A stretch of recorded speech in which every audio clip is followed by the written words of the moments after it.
Sobrang solid talaga na itong naisip kong combo. Johnson Mia, alala. Teka, baka kilala mo lang ako at lagi kang nanonood pero hindi ka pala nakapollow sa page. I-follow mo na yan. Isa lang eh. Ayaw pa. So ayon, nandito na tayo sa pang 772 araw ng isang game kada araw. Digmaan na! Bago natin simulan yung game na to, gusto ko lang sabihin sa inyo na nag 48 win streak tayo kahapon. Kaya panoodin nyo hanggang dulo kung magpo 49 ba o mapuputol na. At sa mga nag-aabang ng stocks ng untilted clothing natin, meron na ulit tayong large and XL. Naubos na naman yung small sizes. Kaya mag-message ka na sa Capjers Apparel o dito sa mismong page ko para hindi ka na maubusan pa. Balik na tayo sa game. Driving na yung Johnson dito at nakuha mo man yung crab. Sagasa naman sa muka. Bagsak yung Leslie nila. At syempre, libre tayong makaka-plating. Yan yung gustong gusto ko. Kapag magpe-plating kayo guys, wag na wag yung titipirin yung Inspire. Gamitin nyo agad at dito pinanggigilan ako ng minsitar ng kalaban. Wala man akong Inspire pero may sagasa naman ang Johnson. Asim mo boy, driving yung Johnson namin. Kapag may Johnson kayong kalaban guys, wag na kayong lumalalim pag alam yung driving. At kapag may Mia naman, orasan mo yung Inspire. Kasi pag merong Inspire yan, talagang lalaban ng 1v1. Bagsak yung Leslie, basag pa yung Tori niya. Ako'y tamang double lane na at mapapalalim yung Nana. Ultimate ko yung kinumit pero mapoproc lang yung passive ng Nana dahil alam ko naman napatay na yan sa kadita. Pag si Mark yung kasama mo, iwan mo lang na one hit yung kalaban para hindi ka mag-overextend siya. Na bahala dyan at may Inspire na naman ako dito kaya pati Balmond ang lalambot. Maraming nagtataka kung bakit naka-pull yourself together daw ako. Siyempre, only Inspire dito.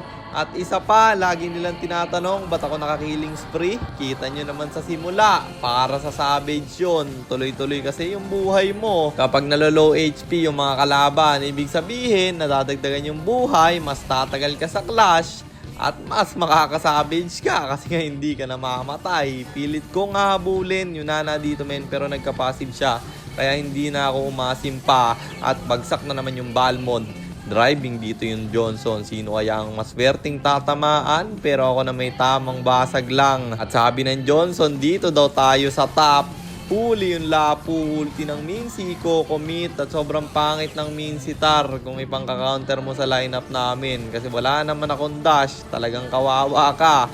Pag tumalon kaya, kukontes pa sana yung Nana. Pero siya'y napasama. Ang problema, tatlo pala yung nakaabang at sinaglit yung Leslie nila. Sobrang sakit talaga ng Mia pag full build na. Nakita nyo naman, naka-malefic gun.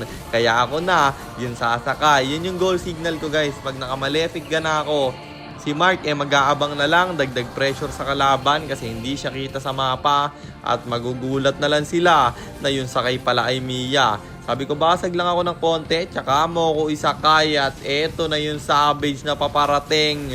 Huli yung Leslie at napaganda dahil yung ulti ng Nanay kinumit na. Wala nang uhuli sa akin. Ang lalambot, parang marshmallow men. Sa mga gusto kong order ng marshmallow, nasa showcase ko sa TikTok.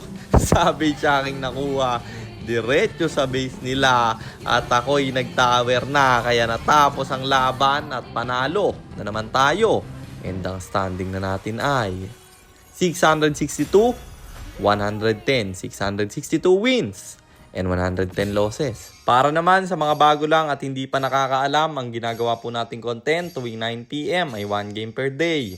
Trio, rank, game at ang goal natin sa content natin na to ay mag 100 win streak bro. Yun lang, sana meron kayo natutunan. Kung meron man, pakishare lang. Then after nyo i-share, mag-comment na rin kayo ng pa-shoutout para ma-shoutout ko kayo sa mga next nating content. At i-comment nyo na rin ang inyong mga katanungan kasi baka malay mo sa next nating content, comment mo naman ang mapili ko. At para naman sa mga gustong magpapilot ng ML account, mag-PM lang kayo. Nagre-reply ako. At syempre, may bayad yun. Kahit hanggang anong rank, pwede nyo ipapilot kahit anong hero. Pwede nyo ipaspam basta may additional payment pag magpapaspam kayo ng hero. At yun lang guys, sana nag-enjoy kayo sa content natin na to. At shoutout sa iyo Errol Manaog, kay Alan, kay Christopher Ray Borneo at kay Harry Bandilla Orillo. Maraming salamat sa inyong suporta. Mag-iingat kayo palagi. God bless. Paalam!